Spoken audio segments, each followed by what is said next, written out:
Jai Hind. In this lecture, we will study the relation between output and next state with respect to clock in the case of synchronous sequential circuit.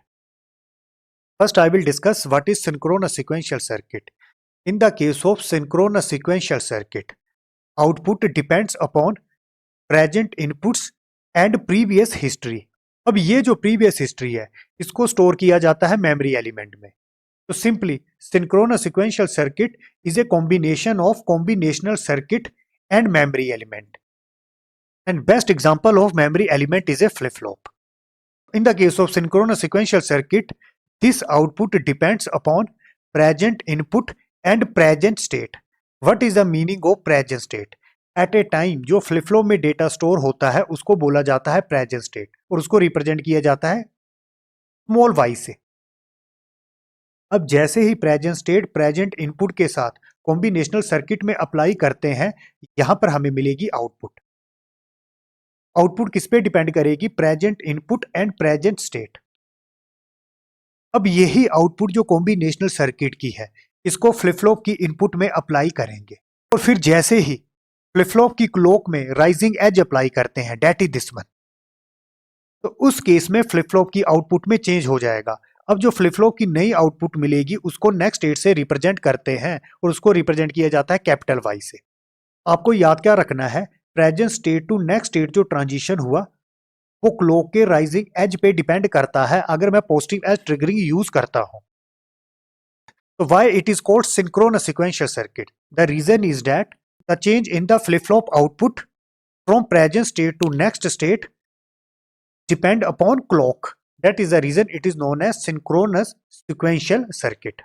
Synchronous sequential circuit is also known as clocked sequential circuit. इस case में memory element में हम flip flop use करते हैं और flip flop में हम clock use करते हैं. तो synchronous sequential circuit is also known as clocked sequential circuit. There are two type of clocked sequential circuit. One is Mealy type, second one is Murray type. First, I will discuss Mealy type synchronous sequential circuit. This is a block diagram. Synchronous sequential circuit is a combination of combinational circuit and memory element. The best memory element is a flip-flop. And in the case of flip-flop, we use clock. So this is a input. Input can be single or more than single. And this is a output. तो Mealy type के case में क्या होता है? ये जो present output है, ये depend करती है present input and present state. Present state क्या होता है? एट ए टाइम जो फ्लिप फ्लॉप में डेटा स्टोर होता है उसको रिप्रेजेंट किया जाता है स्मॉल वाई. तो आउटपुट डिपेंड करती है present input and present state. अब ये प्रेजेंट इनपुट प्रेजेंट स्टेट के साथ कॉम्बिनेशनल सर्किट में अप्लाई करते हैं. अगेन यहां पर नई आउटपुट मिलेगी. अब इस कॉम्बिनेशनल सर्किट की आउटपुट को फ्लिप फ्लॉप की इनपुट में अप्लाई किया जाता है. अब फ्लिप फ्लॉप की आउटपुट में चेंज कब होगा? जब क्लॉक अप्लाई करेंगे. फ्लिप फ्लॉप में हम एज ट्रिगरिंग यूज करते हैं. I am considering positive edge triggering. ये जो लो टू हाई ट्रांजिशन है this is a positive edge triggering. जैसे फ्लिप फ्लॉप की क्लॉक में ये ड्यूरेशन अप्लाई करेंगे फ्लिप फ्लॉप एक्टिवेट हो जाएगा, फ्लिप फ्लॉप की आउटपुट में चेंज हो जाएगा. अब जो नई आउटपुट मिलेगी उसको नेक्स्ट स्टेट बोला जाता है और उसको कैपिटल वाई से रिप्रेजेंट करते हैं. तो जैसे ही क्लॉक में राइजिंग एज अप्लाई करेंगे फ्लिप फ्लॉप की आउटपुट में चेंज हो जाएगा. तो जो नेक्स्ट स्टेट मिलेगी उसको मैंने रिप्रेजेंट किया कैपिटल वाई और फ्लिप फ्लॉप में हम इसको रिप्रेजेंट करते थे क्यू एन प्लस वन. ये किस पे डिपेंड करेगी? जैसे क्लॉक में राइजिंग एज अप्लाई करेंगे प्रेजेंट इनपुट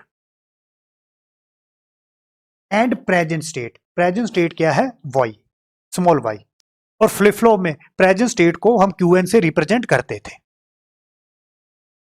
अब ये जो नई आउटपुट मिली जिसको बोला नेक्स्ट स्टेट, अब यही next state as a present state operate करती है, capital Y as a small Y operate करता है. अगेन नई प्रेजेंट स्टेट प्रेजेंट इनपुट के साथ फिर कॉम्बिनेशनल सर्किट में अप्लाई करते हैं. यहां पर नई आउटपुट मिलेगी प्रेजेंट आउटपुट.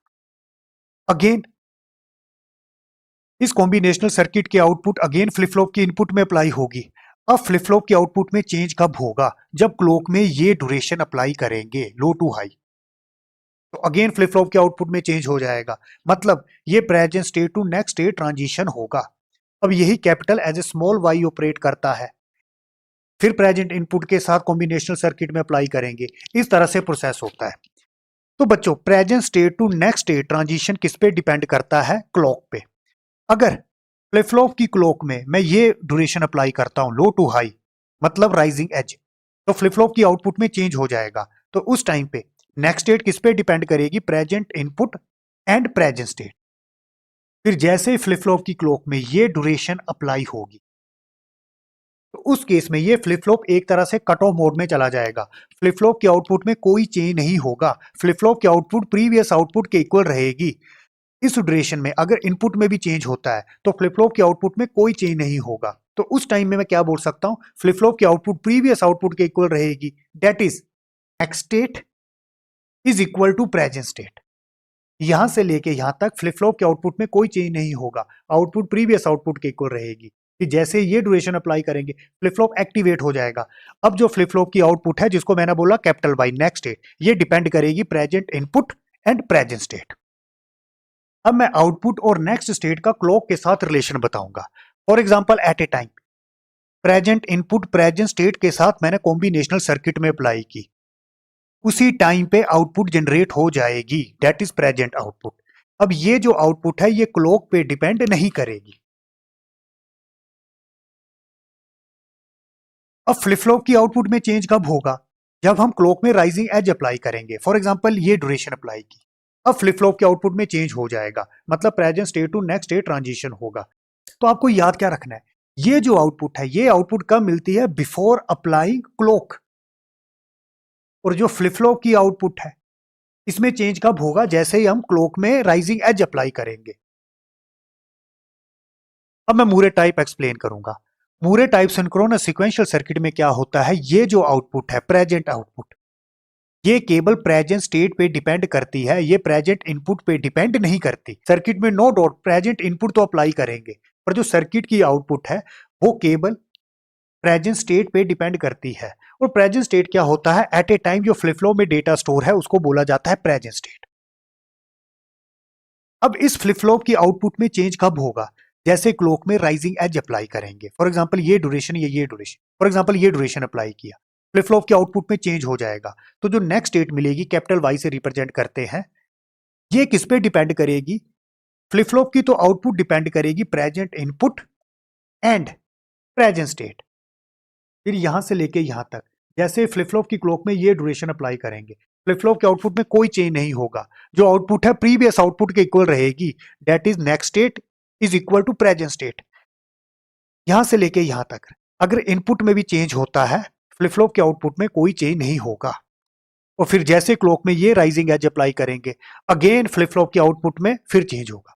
अब आपको ध्यान रखना है, ये जो हम इनपुट अप्लाई करते हैं ये क्लॉक के साथ सिंक्रोनाइज्ड नहीं होती। सिंक्रोनस सीक्वेंशियल सर्किट के केस में जो इनपुट्स की फ्रीक्वेंसी है वो क्लॉक पे डिपेंड नहीं करता, ये यूजर की अपनी चॉइस है कि किस रेट से इनपुट डेटा सर्किट में अप्लाई करना है। अगेन अब क्लॉक से रिलेशन देखते हैं। अब ये प्रेजेंट आउटपुट किस पे डिपेंड करती है? प्रेजेंट स्टेट पे। और प्रेजेंट स्टेट क्या होता है? एट ए टाइम जो फ्लिप फ्लॉप में डेटा स्टोर है। अब मूरे के केस में ये आउटपुट किस पे डिपेंड करेगी? ये क्लॉक पे डिपेंड करेगी। जैसे क्लॉक में राइजिंग एज अप्लाई करेंगे, फ्लिप फ्लॉप के आउटपुट में चेंज होगा, present state to next state change होगा, और जो आउटपुट है वो प्रेजेंट स्टेट पे डिपेंड करती है। तो सिंपली मूरे के केस में क्या होता है? जो हम सर्किट की आउटपुट लेते हैं, ये आउटपुट कौन से लेते हैं? जब हम क्लॉक अप्लाई कर लेते हैं, तो जो आउटपुट डिपेंड करती है वो आफ्टर क्लॉक। और मीले के केस में क्या होता था? जो आउटपुट होती थी वो कौन से आउटपुट लेते थे? Before clock. और मूरे के केस में ये जो present state to next state transition हुआ ये भी क्लॉक पे डिपेंड करता है, आफ्टर क्लॉक। तो अब इससे पहले मीले पढ़ा था, मीले के केस में जो ये आउटपुट होती थी, आउटपुट कौन सी होती थी? Before applying clock. और मूरे के केस में ये आउटपुट कौन सी होती है? After applying clock.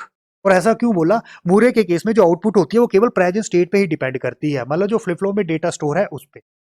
और फ्लिप फ्लॉप की डेटा में चेंज कब होगा? जब क्लॉक अप्लाई करते हैं। तो उस केस में जो आउटपुट होती है वो कंसीडर होती है आफ्टर क्लॉक।